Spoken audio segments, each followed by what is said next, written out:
कार्यक्रम करता आया हूँ, साथ में सरकार के चाहे मुख्यमंत्री हो और मंत्री हो, तमाम लोग करते आए।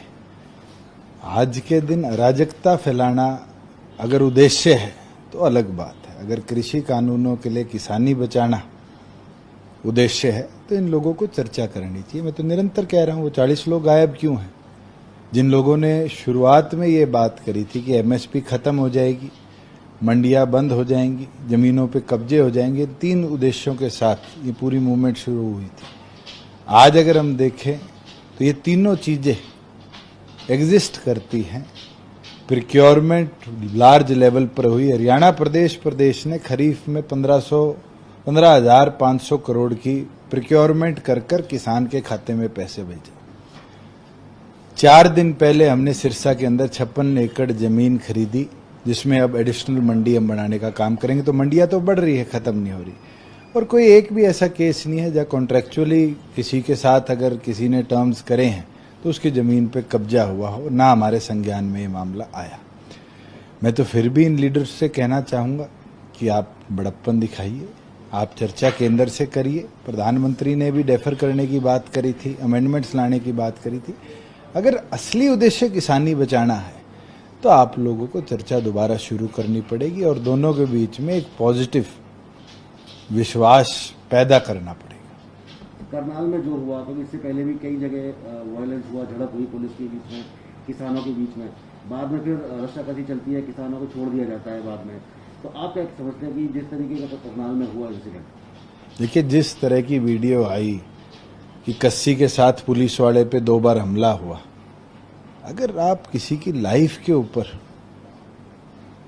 बनकर आएगी तो कोई माड़ा लेके वेट नहीं करेगा। पुलिस को लाठीचार्ज करना पड़ा और law and order situation control करना पुलिस का काम है। हमने तो 9 महीने में निरंतर ये प्रयास किया है कि कोई भी ऐसा एक्सेसिव फोर्स का यूटिलाइजेशन ना हो जहां किसी के चोट आए। हमारे डिप्टी स्पीकर की गाड़ी तोड़ी गई, तब भी कोई गतिविधि नहीं हुई। हमारे टोहाना एमएलए की गाड़ी तोड़ी गई, तब भी हमने कोई एक्शन नहीं लिया। पीछे एमएलए बरवाड़ा अपनी बेटी के साथ ट्रैवल कर रहे थे, उनके साथ दुर्व्यवहार किया, तब भी हमने कोई ऐसी कदम नहीं उठाया।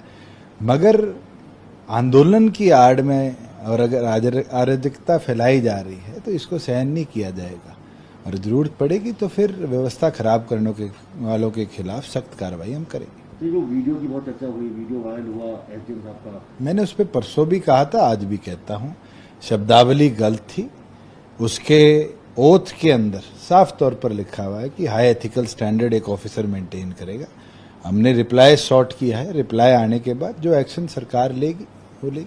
सर आगे आप किस तरह देखते हैं, क्योंकि इतना कुछ हो गया है, आगे भी उम्मीद अभी कमी नजर आ रही है? देखिए, 9 महीने हो गए, अंत इसका जब ही होगा जब चर्चा होगी, या फिर अंत आगे 2 स्टेट के चुनाव हैं, जिन स्टेट्स के लीडर्स ने इस मूवमेंट को चला रखी है, उनकी सोच भी सामने आ जाएगी। तो सीएम साहब ने कल कहा एक प्रेस कॉन्फ्रेंस में कि कैप्टन अमरिंदर इंस्टिगेट कर रहे हैं फार्मर्स को। मैं तो कैप्टन अमरिंदर जी और भूपेंद्र हुड्डा ही नहीं, ये परिभाषा इंस्टिगेशन की तो के मुंह से आ गई थी जब सिद्धू जी ने ओथ ली थी कि जो अमरिंदर सिंह ने किया वो कोई नहीं कर सकता था। और ये दर्शा दिया कि पंजाब कांग्रेस, हरियाणा कांग्रेस और देश की कांग्रेस ने मिलकर पीछे से इस आंदोलन को सपोर्ट दिया और देश के अंदर माहौल खराब हो उसके लिए कदम उठाए। फिर भी हरियाणा सरकार ने पीसफुली जितने लोग आए उनको आज भी बॉर्डर पर कोई डिस्ट्रिक्ट एडमिनिस्ट्रेशन की तरफ से चीज चाहिए होती है, हम उपलब्ध कराते हैं। इनने हमारे कई टोल्स बंद कर रखे, वहां भी हमने कहीं बल प्रयोग करा नहीं है। मगर अब समय आ चुका, अगर ये लोग चर्चा नहीं करते और इस तरह की बर्बरता दिखाते हैं तो हम फिर सख्त कार्रवाई करेंगे। और आपको लगता है सर कि ये जिस तरीके का आंदोलन चल रहा है और सरकार के खिलाफ इस तरीके का माहौल बनाया जा रहा है, कहीं ना कहीं सरकार ने जितनी, जैसे कि आपने प्रेस कॉन्फ्रेंस में भी बोला और अभी भी बताया कि एमएसपी पे दिया जा रहा है बहुत सारे प्रोडक्ट्स के ऊपर, तो सरकार कहीं ना कहीं समझा। मैं तो आप इन 40 लोगों से आपके माध्यम से पूछना चाहूंगा कि हरियाणा प्रदेश की डायरेक्ट बैंक ट्रांसफर की जो नीति थी, जो मैंने साल पहले शुरू करी कि खातों में पैसा देंगे किसान के, क्या पंजाब ने उसको वीट में अपनाया? नहीं अपनाया है और पैडी में भी अपनाएगी। हमारी मंडी से अच्छी ऑर्गेनाइज्ड मंडी देश में नहीं है। हम तो चाहते हैं देश इस मॉडल को कॉपी करे। खुद पंजाब कांग्रेस अध्यक्ष सिद्धू जी ने कहा कि हरियाणा गन्ने के दाम जो देता है वो ऐतिहासिक है, और पंजाब ने 2 दिन बाद उसको रेप्लिकेट किया।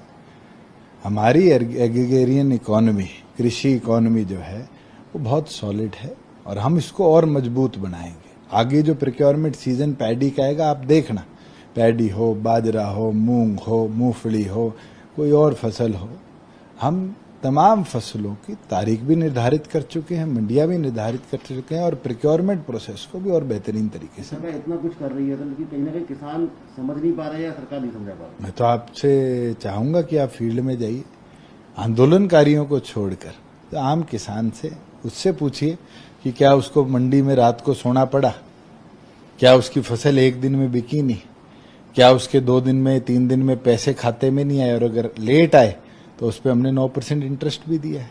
तो लगातार सर अब सरकार के जो प्रोग्राम को विरोध हो रहा है वो लगातार चलते रहेंगे प्रोग्राम। देखिए, विरोध तो विपक्ष का खुद का कार्य रहा है। हम विपक्ष में होते थे, हम भी तो विरोध करते थे।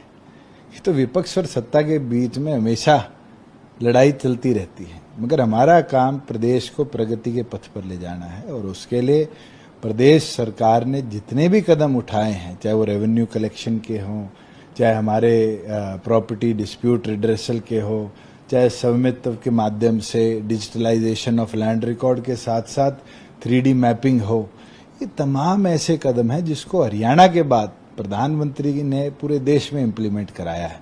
और मैं तो ये मानता हूँ, वन नेशन वन कार्ड से जो राशन वितरण में आज लगभग 17,000 लोग दूसरे प्रदेशों के हमारे प्रदेश में आकर राशन लेते हैं, ये भी देश के अंदर एक ऐतिहासिक कदम है। Sir, land acquisition bill pay Hooda साहब गवर्नर साहब से मिलने वाले थे, हालांकि किसी कारणवश आज नहीं मिल पा रहे हैं। तो सर आपके क्या लगता है? देखिए, विधानसभा में उस पर खुल के चर्चा हुई, जिस तरह का भ्रम उनने फैलाया था मैंने उसका भी जवाब दिया। मिलना है, उनका अधिकार है, लीडर ऑफ ऑपोजिशन है, वो किसी से भी मिल सकते हैं। एक आखिरी सवाल सर, सीएम साहब ने कल कहा कि लव जिहाद के बारे में कानून स्टडी पूरी की जा चुकी है, कानून कभी भी लाया जा सकता है, या ऑर्डिनेंस जरूरत होगी तो ऑर्डिनेंस भी लाया जाएगा। देखिए, अगर कोई इस तरह के शब्दावली वाला कानून की बात होगी लव जिहाद की, तो मैंने पहले कहा है इसके ऊपर हम चर्चा करेंगे।